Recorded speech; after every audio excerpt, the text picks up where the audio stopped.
Mais la ville d'Astoria est à cheval entre les deux.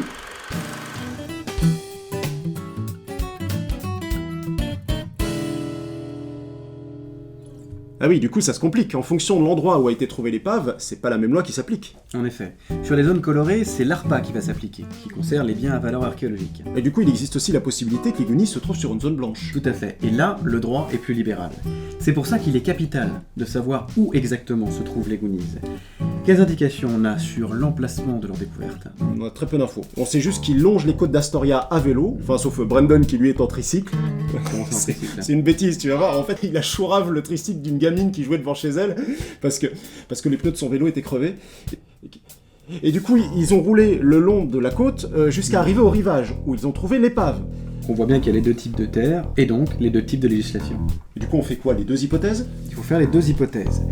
Soit, première hypothèse, on se trouve sur une terre fédérale, là, on connaît déjà l'issue de cette possibilité, c'est l'ARPA qui s'applique, et donc propriété planée entière de l'État américain. Dans la seconde hypothèse, qu'on n'a pas encore évoquée, on se trouve sur une terre non fédérale. Ah, les fameuses zones blanches. Exactement, les zones blanches. Et là, c'est au droit de chacun des 50 États américains qu'il convient de se reporter. Donc l'État de l'Oregon, puisque la ville d'Astoria s'y trouve. Tout à fait. Ici, ce sont deux types de régimes juridiques qui vont s'appliquer. Le premier, c'est celui dit du Law of Finds, qu'on pourrait traduire par le droit des découvertes. Le second, c'est celui dit du Law of Salvage, qu'on pourrait traduire par le droit du sauvetage. Fait simple, lequel rapportera le plus aux Goonies? C'est pas comme ça que ça marche, on peut pas choisir lequel on veut appliquer, il faut déterminer lequel s'applique. Le droit des découvertes, il s'applique lorsqu'un butin est considéré comme abandonné et qu'il n'a plus aucun propriétaire.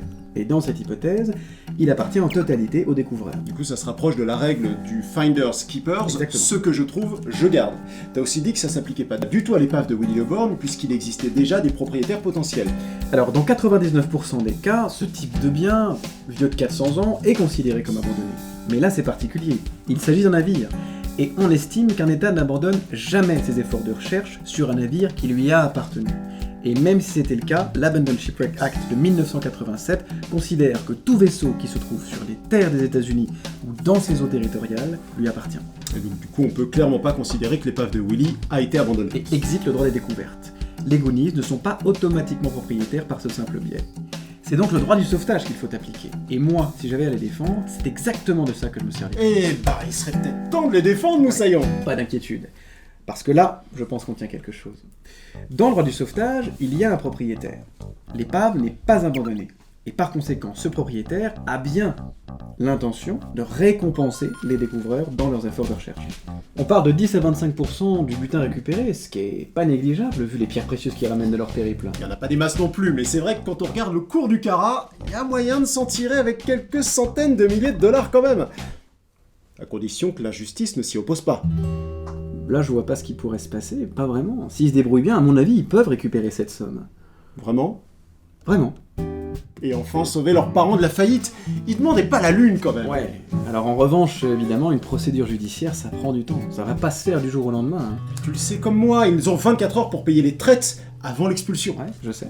Mais la justice américaine, pour une épave aussi importante, va pas s'embarrasser des problèmes de traite de quelques gamins qui tentent de les étancher à la va-vite. Hein. En plus, la récompense va très certainement servir à payer les frais de justice des procédures judiciaires qui vont leur tomber sur le dos, du fait des très nombreuses infractions commises. Lesquelles? Rien, hein. Absence de déclaration et d'autorisation de fouille d'autorité compétente, dégradation de biens à valeur archéologique, interdiction de s'emparer du butin, vol d'un tricycle. Ah, À une petite fille. ils sont peut-être un peu dérapés. Vol de biens à valeur archéologique et vol de la carte. Ah non, ils ont pas volé la carte. Bah, où est-ce qu'ils l'ont trouvé? La carte était dans le grenier du père de Mickey. Il conservait tout ça pour le musée d'Astoria. Donc vol de la carte au musée d'Astoria? Non. Là, ils sont là, hein.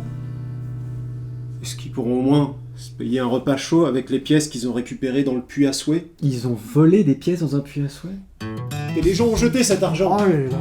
Ils n'en voulaient plus. Ouais, c'est grave, ça. Ah bon? C'est très grave. C'est appartient à qui? C'est complètement illégal, ça appartient à la municipalité. Ah bon? Ah, c'est une infraction supplémentaire que je rajoute à la liste. Ah non, fais pas ça. Ah bah si. Non, s'il te plaît, ne leur fais pas ça. Si, il faut. Ce sont des enfants. Ah, il faut absolument. Voilà, infraction supplémentaire. Et en plus, comme ils sont tous mineurs, la responsabilité retombe sur les épaules des parents. Et donc, cette chasse au trésor les aura tous ruinés. Les enfants et les parents. C'est dommage, hein. Finalement, ça leur fera une expérience de vie sympa. Ils vont souffrir quelques années, et puis après, bon bah, ils en rigoleront, hein.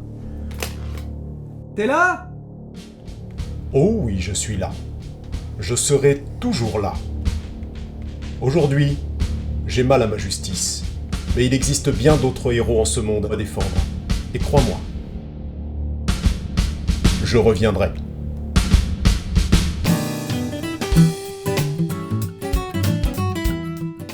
Ah, Gilbert Montagnier. Non, le Terminator. Le Terminator. Bah, le T800. T800. Attends, moi je connais le Earl Grey. Ça vient d'Inde ? Rien à voir, ça vient du futur déjà, et plus un petit arrière-goût d'huile de moteur. Je t'en servirai dans le prochain épisode. En attendant, tu viens me ramasser tes guenilles de mon salon.